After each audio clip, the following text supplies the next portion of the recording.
He has helped thousands of people around the world discover the strongest version of themselves. Welcome to the Wolf Official Show. And now, here's your host, Carl Wolfgang Schultz. Hey everybody, welcome to another episode on the Wolf Official Show. I'm your host, Carl Schultz, and today we're going to be talking about something that has been getting a lot of buzz lately, and it's called, when is the best time to read a book? So I've noticed that a lot of people don't know exactly when the best time is to read a book. And that's okay, because there really isn't a best time to read a book. But I'm pretty sure there's a lot of people out there that would argue that there's like a best time to read the book. So yeah, I'm just here right now in my studio, and I have work in a little bit, but I'm kind of just now waking up. It's been a long night. I've been working on blog posts and just trying to get some content out there and really kind of helping people discover the strongest version of themselves. So that's kind of the new thing I've been going with lately, and I just really wanted to keep working hard, so I didn't get a whole lot of sleep last night. But I'm up now and I have work in a little bit, so I'm going to give you some attention this morning. So we'll talk today about the when is the best time to read a book. So when I was younger, I didn't realize how many books I was reading, but I read a lot of books, and I didn't always read them like I do today, because nowadays I read books relatively fast, but I feel like when I was younger I was enjoying books a lot more. I read them, and they were more fiction books that I was reading a while ago, and I don't know, I think I read a lot of Goosebumps books and stuff like that, and it made me feel a certain way. Like the Goosebumps books especially, those were pretty much the main ones that I read, but they had me in a different mindset. And I think that's really crazy how the author of Goosebumps, R.L. Stine, was able to do that. I'll never understand how he was able to do that. To me that's amazing, like how someone can go and just put people in a different mindset of writing books. That's crazy. I don't know how he does that, but so I've been thinking lately, and it kind of got me inspired to write my own series of books. So bear with me, but I got this poster in the mail, or this postcard rather, in the mail from a publishing company that had taken a picture of my first book, Where the Wind Takes You. And it looked really nice, and they told me basically, make the most of this holiday season and order some printed copies of your book. So I got thinking, and I was like, wow, that would be really cool if they did, in fact, if I ordered one of my physical books. I thought that'd be awesome. And I'm still kind of just blown away that I even wrote my first book. To me, that's absolutely crazy. So I'm really happy about that. But it got me thinking about the whole self-publishing and writing books. And since I've already written my first book, I was thinking to myself that maybe I could write some more books and come out with a series.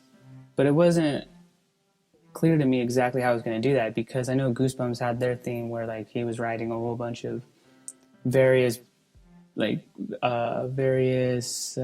stories inside the series of collections. So yeah, it's like a bunch of different stories. So I figured in mine I would do the same thing, and I would label them 1, 2, 3, 4, 5, 6. And by doing this, I would then have the opportunity to come out with something of a collection like R.L. Stine did. So do I know what my central theme is right now? No, I don't know.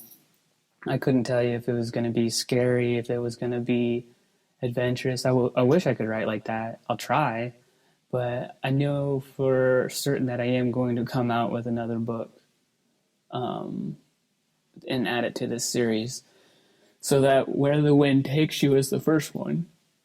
The first one is a journey from dreamer to achiever. So they're all going to be the same in terms of where the wind takes you. And then the only thing that will change is a journey from dreamer to achiever. That will change because that will then now become something different, like the ways to handle this or something more creative, obviously. So I don't know. I'm really excited about that. I think it's going to be very cool, very sexy. And so there really isn't a best time to read a book. You should read when you feel like reading. That's kind of like the big thing is, for me personally, I get the urge to read things when my mind is open. Like after I've read some blog posts online, or I've read about different people, or maybe it has something to do with the way that I want to make more money or something, and I'll get in this reading and writing spirit, and I'll start wanting to read more books. And so I think you could probably find me reading more books late at night because I feel like my mind is a little bit more open to reading. So for me, reading, I like to read late at night, probably around like 9, sometimes 8 p.m. And then, I'll just keep reading. And over the years, I'll just get really good at picking out the bits of important information that help me ask the right questions about what the book might potentially be about. And I have a favorite place that I like to read books. I like to go to Barnes & Noble. That is by far my favorite place to read books. And I'll sit there and view books all day and all night. I just love Barnes & Noble so much. Before, I used to, again, spend lots of hours there, and I wouldn't just read one book. Like, I would put the book down, and I would go into the shelf, read another book. Like, I don't think I ever really sat down and just read a book. Although I do love the seats that they have there that you can read and sit down at the same time. So time is always of the essence when you're reading books because we don't always have like the most amount of time. And so it's important to get like the bits and pieces of the book in a relatively short period of time while enjoying it for leisure activities, because you should never read a book just because like it is important or because I don't know. I personally think you should read books because you enjoy them or you like the way that the book cover looks, or you're seeking some kind of particular information. So I think that's important to know what to do. And when you read the books, you should definitely have an open mind. Like you don't always have to take notes. I think I take more notes than ever now, but I'm getting back into just being creative and opening up my mind a little bit to some more things, because that's kind of what reading has taught me.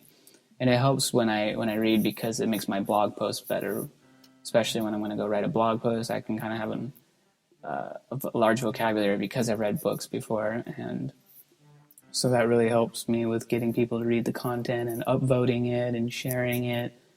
And I wouldn't mind reading some adventure books again and just really starting to apply that in my own writing for my own books for the Where the Wind Takes You series.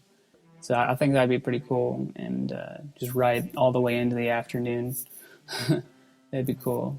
And just keep writing. But yeah, I don't think there's any real time to, like, the best time to read a book.